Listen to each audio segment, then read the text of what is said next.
आपको दुख तकलीफ आती है, आप कैसे रोते हैं? मां बाप बच्चों के लिए कैसे तड़पते हो? कभी ऐसा आप अपने सतगुरु के लिए, अल्लाह वाहिगुरु राम के लिए तड़पे हो? हमने कईयों को देखा है, बच्चा अगर उनकी औलाद कह दे कि नहीं ये है, तो झट से औलाद के साथ हो जाते हैं और सतगुरु मौला की परवाह ही नहीं करते।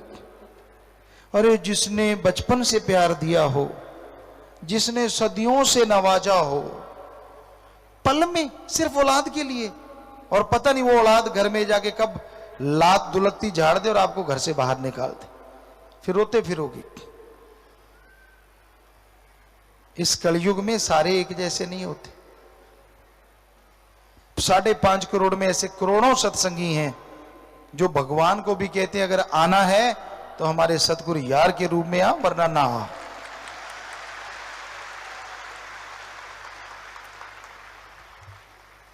पर कोई कोई अजीबोगरीब भी होते हैं, मन के सताए भी होते हैं। वैसे गुरु साहबानों ने, पीर पैगंबरों ने बड़ा लिखा है, राज बिठाए तो तेरी बड़ाई। कहते मेरे को मालिक अहंकार ना आ जाए, तू मुझे राजा बनाता है तो ये तू ही है सब कुछ, मेरा मुझ में कुछ नहीं, मैं कुछ भी नहीं हूं। अगर तू मुझे राजा बनाए, बड़ा बनाए तो तू है सब कुछ, पर घास खुदाए तो छोड़ ना जाए। अगर तू घास मुझसे खुदवाएगा तो भी मैं तुझे छोड़ूंगा नहीं। ऐसी ताकत देना, ऐसी हिम्मत देना मेरे मालिक। यानी तमीज ना रहे इश्क में चलने की। और आपको बताएं, रब्बी इश्क में जो नजारा है, अरे कहां है दुनिया के इश्क में? वो तो क्षणिक आनंद के लिए लोग पागल होकर घूमते रहते हैं, काम वासना के लिए, एक दूसरे की हां में हां मिलाने के लिए, एक दूसरे का सहारा ढूंढते रहते हैं। भूल जाते हैं ये सहारे तो फानी है, पता नहीं कब छूट जाएंगे। एक सहारा लासानी है, और वो सहारा है अल्लाह वाहिगुरु राम का, सदगुरु मौला का, जो कभी नहीं छोड़ता। आप छोड़ देते हो बहुत बार, फिर पकड़ लेते हो बाजू, फिर छोड़ देते हो, फिर पकड़ लेते हो, मैं नहीं मानता, रूठ जाते हो।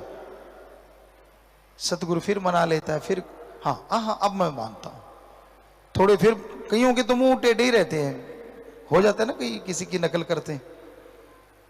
पहले छोटे होते पंजाबी में लोग कहा करते, चिबिया ना चढ़ाया कर मुंह ओमे हो जूगा, सुना करते थे ऐसे बुजुर्गों से। तो वाकई कईयों के मुंह बड़े जल्दी टेढ़े होते हैं। कई किस्म के लोग होते हैं। एक होते हैं कि छाती के बार को सह जाते हैं और सामने वाले को पता भी नहीं लगता छाती पे बार भी हो गया। और एक होते हैं कि छोटा सा कांटा भी कहीं खरोंच हल्का सा साथ लग जाए तो वो चीखते, ओए मर गया मर गया मर गया मर गया मर गया। ये जज्बा इश्क का होता है। जो मालिक के प्यार में चलते हैं, कैसा गम दुख दर्द चिंता परेशानी आ जाए, अगर वो नहीं छोड़ते तो यकीन मानो सतगुरु उसके सारे गम चिंता को आग लगा देता है और खुशियों से माला माल कर देता है। पर वो जिसे प्यार करता है और खजाने लुटाता है, उसे आजमाता भी है। वो देखता है ना सामने वाला बर्तन कैसा है, कहीं मैं थोड़ा सा डालूं फट ही ना जाए, फिर क्या करेंगे? कहीं फट जाते हैं, पागल हो जाते हैं। जरा सी खुशी ज्यादा मिली नहीं और ये पुर्जा हिला नहीं, ये भी गड़बड़। जबरदस्ती मांग तो लेते हैं, मुझे दे दे मुझे दे दे, खुद बर्तन उसके काबिल नहीं होता। तो सुमरन से, सेवा से बर्तन तैयार होता है। चुगली निंदा बुराइयों से बर्तन कमजोर होता है, और जितना बर्तन कमजोर होता जाता है उतनी रहमत कम होती जाती है, कम होती जाती है। क्योंकि मालिक तो दयावान है, वो उतनी रहमत फिर नहीं देता जितनी तब देता था जब बर्तन उसके काबिल था। क्योंकि उतनी देगा तो वो फट जाएगा, पागल हो जाएगा, इसलिए वो अपनी रहमत कम करता जाता है, यानी उसको मिलनी कम हो जाती है। रहमत तो वैसे ही बरसती है, पर मालिक की रहमत तब कम हो जाती है जब आदमी चुगली निंदा बुराइयां उनमें सिर फंसाए रखता है। कई बार गाया करते हैं, एक जे एहसान होवे हो सकदा मैं भुल भी जावा, लखा ने एहसान कीते दाता दस का कि मैं भुलावा। कि एक एहसान हो जाए ना। हमने यहां जन्म लिया था बापूजी श्री गुरुसर मोड़िया में, वो कहा करते थे अगर किसी ने एक बार हां कह दी ना तेरे पीछे तो समझो सारी जिंदगी उसका साथ देना। यानी एहसान तो दूर की बात, उन्हीं की बात आपको बताते हैं। एक वो किसी ऊंच नीच को नहीं मानते थे, हम तो 100% ही नहीं मानते थे, वो भी नहीं मानते थे। तो एक छोटे जिसे जात कहते धर्म कहते हैं, कोई केस था क्योंकि अकेले थे और बहुत ज्यादा जमीन जायदाद थी, तो बापूजी पे के लोग केस करते रहते थे। तो उसने जाके सच्ची गवाही दी, झूठ कुछ नहीं था, सच बता दिया कि ये नंबरदार ऐसे ऐसे करके सच्चा है। वो आदमी जब तक नहीं मरा, गरीब था बेचारा, और हम देखा करते थे 6 महीने का राशन, 3 महीने के बाद उससे पूरे परिवार के कपड़े, बापूजी जब तक वो गुजरा नहीं उसको देते ही रहे, लाके खिलाते ही रहे। कई बार माता जी पूछते ये क्या करते हो, कहते बस वो एक बार चल के गया मेरे लिए, अब मैं सारी जिंदगी उसके लिए चलूंगा, हमारा तो यही असूल है।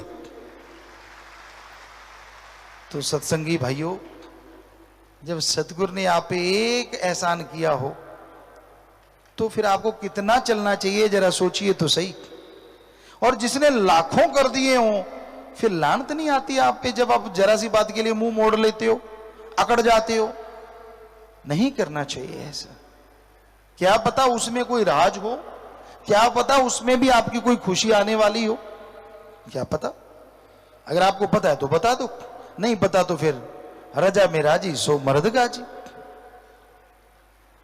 सो खुशियां इंसान के पास आती हैं तब थोड़ी देर के लिए मालिक याद रहता, भूल जाता अपने पिछोकड़ को, भूल जाता अपने पीछे वाली सब बातों को। क्या था, क्या मेरा होता अगर सतगुरु ना होता, वो सब चीजें भूल जाता है, मस्त मलंग हो जाता है कि नहीं नहीं मैंने जो किया खुद किया, मैंने जो बनाया मैंने बनाया। और जब बकरी की तरह मैं होती है तो कसाई की छुरी जल्दी गले पे आ जाती है।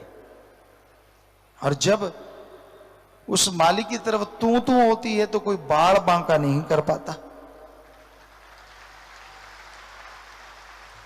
इसलिए हौसले बुलंद होने चाहिए, हमेशा दृढ़ यकीन होना चाहिए।